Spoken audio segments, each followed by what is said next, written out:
فنکار کی بناتا ہے جو لائف میں دیا، فنکار کی بناتا ہے جو لائف میں دیا، فنکار کی بناتا ہے جو لائف میں دیا، فنکار کی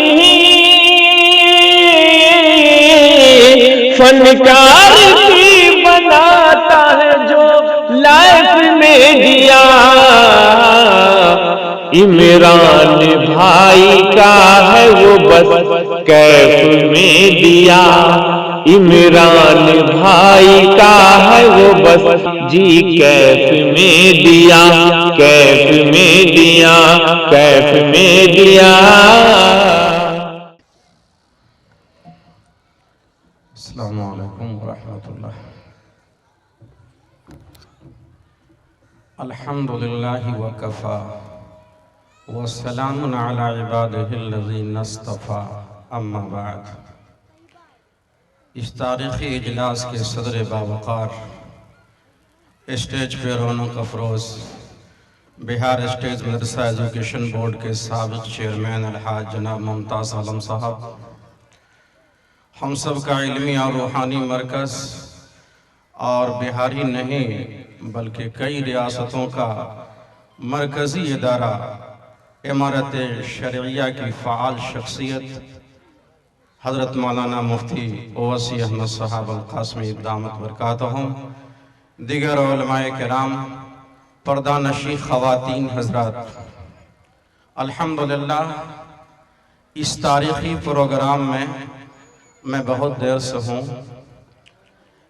پہلی نشست جو ہوئی ہے بہت ہی قیمتی تقریریں سامنے آئی ہیں، بہت ہی قیمتی تقریریں۔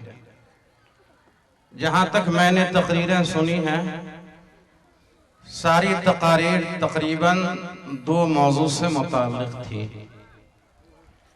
ایک کا تعلق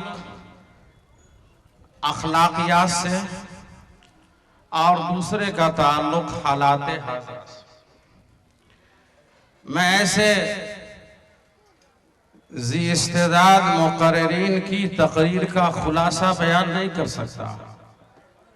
اسی موضوع سے متعلق میں دو تین باتیں صرف آپ سے عرض کرنا چاہتا ہوں۔ ایک، آپ نے اخلاق سنا اور اخلاق کے سلسلے میں اتنی قیمتی تقریریں اور اتنی مستند روایتیں آئیں کہ سن کر کے دل باغ باغ ہو گیا۔ آپ کو بھی بہت جانکاری ملی ہوگی کہ اسلام اخلاق سے پھیلا، اللہ کے رسول صلی اللہ علیہ وسلم اور صحابہ کرام کی اخلاقیات کے قیمتی موتی آپ کو دیے گئے ہیں۔ اللہ تعالی ہم سب کو عمل کی توفیق عطا فرمائے۔ اس بہت ہی گنے چنے منٹوں میں زیادہ کچھ عرض کرنے کا موقع نہیں ہے۔ ایک بات اخلاق سے متعلق صرف سن لیجیے اور ایک حدیث سن لیجیے۔ بڑے بڑے علماء کرام تشریف فرما ہے، اس لیے کچھ باتیں کہنے کی ہمت ہوتی ہے۔ حضرت شیخ شہاب الدین سہروردی رحمت اللہ علیہ سلسلہ سہروردیہ کے عظیم الشان بزرگ ہیں، اور ان کا زمانہ اور بو علی سینا کا زمانہ تقریباً ایک ہے۔ اور بو علی سینا اہل علم جانتے ہیں اپنے زمانے میں علم کا بادشاہ کہلاتا، علم کا بادشاہ، اتنا بڑا مفکر، اتنا بڑا فلسفی، اللہ نے ایسا دماغ اور ایسا علمی استحضار عطا فرمایا تھا کہ اس امت میں کم لوگوں کو اللہ نے ایسی ذہانت عطا فرمائی جو ہر موضوع پہ یا دست طلع رکھتے ہوں، مہارت رکھتے ہوں۔ حضرت شیخ شہاب الدین سہروردی رحمت اللہ علیہ کا ملاقات کے لیے وہاں جانے کا موقع ملا۔ لوگوں نے آ کے دعوت دی، اتنا بڑا علم کا پہاڑ ہے، ایسی شخصیت سے اور علم و حکمت کے مرکز سے ملنا چاہیے. کہا بالکل ملنا چاہیے. چلو لیکن ایک بات کہتا ہوں، وہ اخلاق نمی دارد. بڑی اچھی بات ہے، کہتے ہو تو چلو لیکن وہ اخلاق نمی دارد. اہل علم جانتے ہیں چلتا ہوں لیکن وہ اخلاق نہیں رکھتا.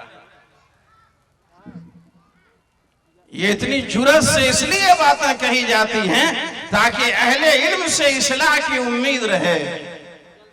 وہ اخلاق نمی دارد کہتے ہو تو چلو، چلتے ہیں. ملاقات ہوئی، زبردست خاطر و مدارات ہوئی جو اکابر کا شیوا ہے. واپسی کے بعد بو علی سینا کو معلوم ہو گیا کہ شیخ شہاب الدین سہروردی میرے بارے میں یہ نظریہ رکھتے ہیں اور انہوں نے میرے اخلاقیات پر بڑی زبردست تنقید فرمائی ہے. ان کا علم جوش میں آتا ہے جیسے ہمارا اخلاق جوش میں آتا ہے.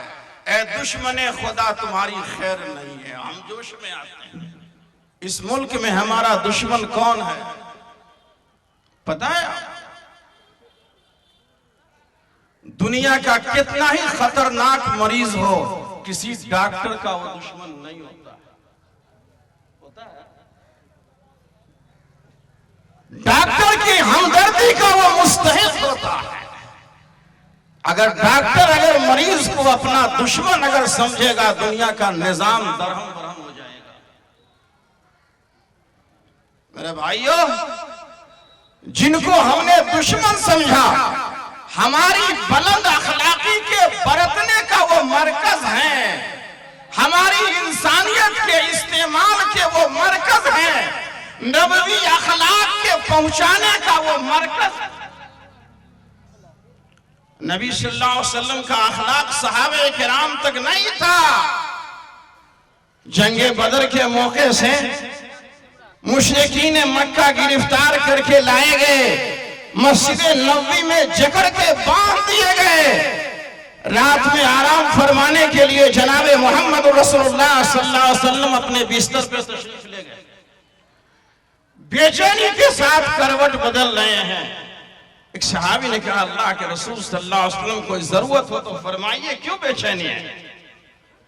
کہا کہ دیکھو مجھے نیند نہیں آ رہی. کہا کیا کوئی ضرورت؟ کہا کہ دیکھو جس کا چچا عباس مسجد نبوی میں جکڑا ہوا ہو، بدھا ہوا ہو، اور اس کا بھتیجا بستر پہ آرام سے سو جائے، محمد کا یہ اخلاق ہو نہیں سکتا. اس وقت حضرت عباس ایمان نہیں لائے. میں سو نہیں سکتا اور سنو اتنا ہی نہیں، اگر انگنت راتیں بھی اگر عباس اگر بدھے رہے تو محمد کو کبھی نیند نہیں آ سکتی. یہ بے چینی اس کی ہے. کہا حضور اگر اجازت ہو تو چچا محترم کو کھول دو حالت کفر میں. کہا یہ تمہارا احسان ہے، یہ تمہارا محمد پہ احسان ہوگا. کھول دیا. کھولنے کے بعد وہ آرام فرمانے لگے اور حضور اکرم صلی اللہ علیہ وسلم بستر مبارک پر تشریف لے گئے اور پہلے سے زیادہ بے چینی کی حالت میں اٹھ کر بیٹھ گئے. صحابی دیکھ رہے ہیں میرے آقا کو اب کیا ہو گیا. کہا حضور اب کیا ہو گیا؟ کہا ایسا بھی ممکن ہے کہ میرا چچا ہونے کے ناطے اس کی بندش کھول دی جائے، اور جو کفار بندھے ہوئے ہو اللہ نے محمد کو رحمت بنا کر بھیجا. محمد تو کافروں کے لیے بھی رحمت ہے. وہ کافر بندھے ہوئے ہو اور محمد کو سکون کا نیند آ جائے، ان کا جی خوش ہو جائے. ایسا کیسے ہو سکتا ہے؟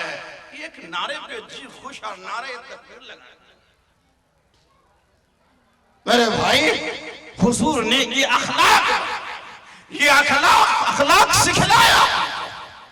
آج حالات سے بڑی شکایت ہم سے، لوگوں کو ہم سے نفرت ہے، ہمارے برادر وطن کو ہم سے نفرت ہے، ہم سے وہ جلتے ہیں. کہیں اس میں ہماری کمی تو نہیں ہے.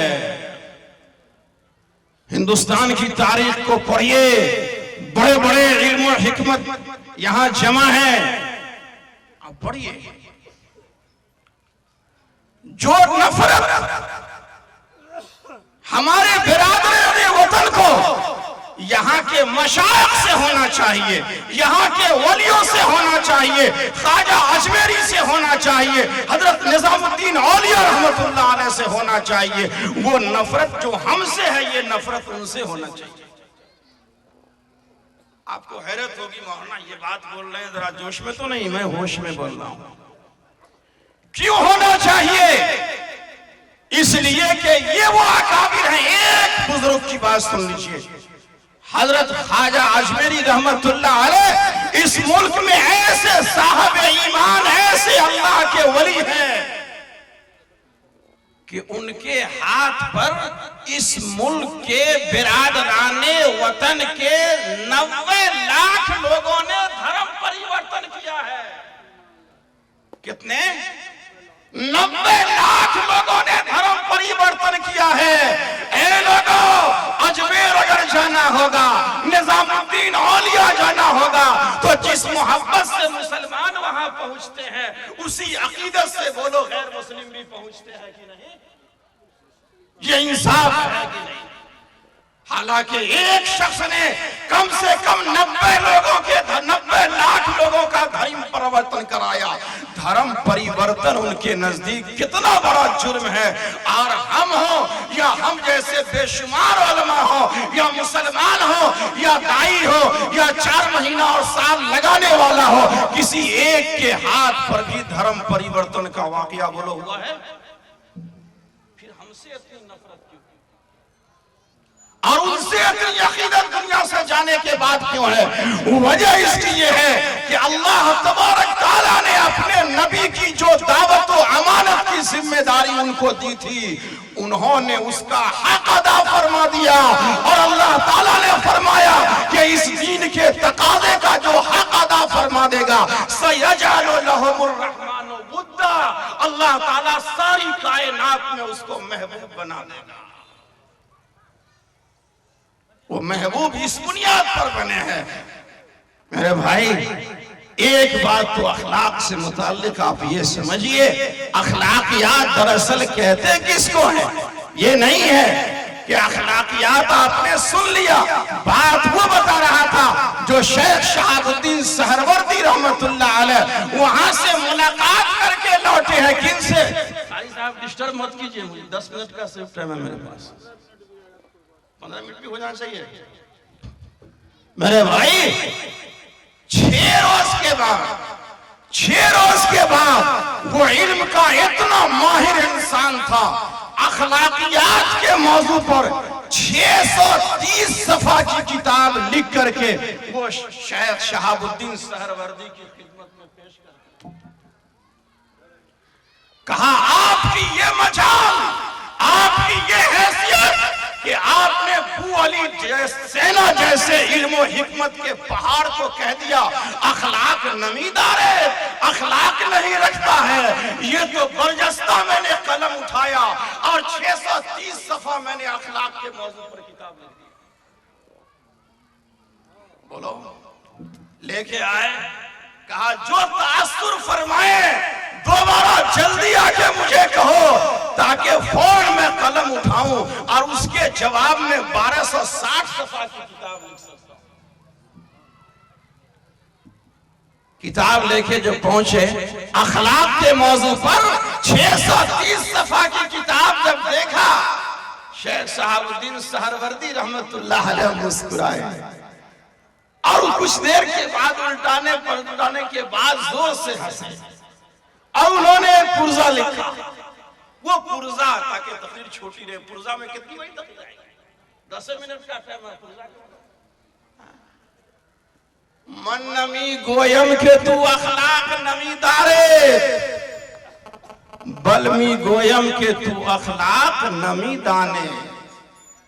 انہوں نے فرمایا ہے اللہ کے بندے، میں نے تم کو یہ کب کہا کہ تم اخلاق کا علم نہیں رکھتے ہو، اخلاق جانتے نہیں نہیں ہو، اخلاق میں تو اتنے ماہر ہو کہ اس سے بھی بڑی کتابیں لکھ سکتے ہو، اور آپ تو اتنے جانکار ہیں کہ اخلاق کے موضوع پہ اس سے بھی بڑا جلسہ کروا سکتے ہیں۔ لیکن حضرت شیخ شہاب الدین سہروردی رحمت اللہ علیہ نے فرمایا من می گویم کہ تو اخلاق نمی دارید۔ میری باتوں کا خلاصہ یہ ہے کہ اخلاق جانتے تو بہت ہو، اخلاق کو برت نہیں پاتے ہو۔ مجھے جاننے سے شکایت نہیں ہے، اس کے برتنے سے شکایت ہے۔ یہ نہیں ہے کہ آپ کو اخلاق کی معلومات نہیں ہے، آپ نے اخلاق پہ بیان و تقریر نہیں سنے ہیں۔ آپ ابو علی سینا کی طرح آپ جانکار تو بہت ہیں، اور اپنے موبائل کے یوٹیوب سے آپ علماء کو بھی نصیحت کر سکتے ہیں، اور ابو علی سینا تو دور کی بات ہے۔ اصل گفتگو کی روح یہ ہے کہ اخلاق نمی دارے، زندگی میں اس کا استعمال نہیں۔ میرے بھائی بولو، اس کے استعمال کرنے کی ضرورت ہے کہ نہیں ہے؟ ایک تعلق تو اخلاقیات سے، جو کچھ آپ نے جانا اپنی زندگی میں اس کو برتنے کی کوشش کیجئے۔ رہی بات حالات سے شکایت، حالات سے شکایت، اس کے بارے میں صرف ایک حدیث کا ترجمہ کر کے آپ کی اگر اجازت ہو، نہیں تو میرا ٹائم ہوا چاہتا ہے۔ کیا ناظرین اچھی بات۔ اللہ تبارک تعالیٰ نے اس دنیا کے نظام کو اچھی طرح چلانے کے لیے ترتیب قائم فرمائی ہے۔ کیا فرمایا ہے؟ ترتیب قائم فرمائی ہے، اور امام ابو حنیفہ رحمت اللہ علیہ کے نزدیک تو ترتیب واجب ہے۔ حضرت مفتی وسیع صاحب اگر فتویٰ دے دیں تو سمجھا؟ تو ترتیب نظام کے اندر ضروری ہے۔ اللہ نے یہ نظام چلانے کے لیے ترتیب رکھی ہے۔ تفصیل نہیں بتا رہا ہوں، مثال کے طور پر اللہ تبارک تعالیٰ کی ترتیب یہ ہے کہ ماں اور باپ کا وجود پہلے ہوتا ہے، اولاد اور نسل کی وجود بعد میں، ہے نا؟ نسل کا وجود کیسے بعد میں نا، ماں اور باپ کا پہلے یہ ترتیب بنا۔ اسی طریقے سے آپ ساری چیزوں میں دیکھیے، سورج ترتیب سے ہے، چاند ترتیب سے ہے، لا الشمس ينبغي لها ان تدرك القمر ولا الليل سابق النهار، ترتیب ہم نے بنا دیا ہے۔ سورج کی مجال نہیں ہے کہ ترتیب سے ہٹ کے چلے، چاند کی مجال نہیں ہے کہ ترتیب سے ہٹ کے چلے۔ اللہ تبارک تعالیٰ نے حالات کی بہتری کا دار و مدار اعمال پہ رکھا، احوال کے دار و مدار کو اللہ نے اعمال پہ رکھا۔ احوال کے دار و مدار کو اللہ نے اعمال کے اوپر رکھا ہے۔ اعمال جس طریقے کے بندے کے ہوتے ہیں، اللہ تبارک تعالی حالات ویسے ہی پیدا کرتا ہے۔ صرف ایک حدیث سن لیجیے، اور حدیث کے سب سے اعلیٰ درجے کی جو حدیث ہوتی ہے اس کو حدیث قدسی کہتے ہیں۔ حدیث قدسی میں اللہ تعالیٰ فرماتے ہیں بندو اننی انا اللہ، سنو اللہ میں ہوں۔ اللہ کون ہے؟ اللہ فرماتے ہیں اللہ میں ہوں، تمام طاقت کا اور قوت کا مالک میں ہوں، ساری کائنات کا خالق میں ہوں، مجھ جیسا پاورفل دنیا میں کوئی ہو ہی نہیں سکتا۔ تو سنو، جب اللہ میں ہوں، خدا میں ہوں، رب میں ہوں، ان قلوب الملوک بیدی، تمام بادشاہوں کے دل یہ میرے قبضے میں، تمام بادشاہ، تمام راجہ مہاراجہ، تمام نواب اور تمام افسران، یہاں تک کہ تمام حاکموں اور تمام نیتا لیڈر جتنے بھی ہیں، یہ سارے انسان، بلکہ ایک حدیث میں تو ہے قلوب الناس بین اصبع الرحمن، ساری کائنات کے اندر جتنے بھی انسان ہیں سب کے دل اللہ کے قبضے میں۔ اور سنو، ان العباد اذا عصونی حولت قلوبهم الى النقمة والعداوة،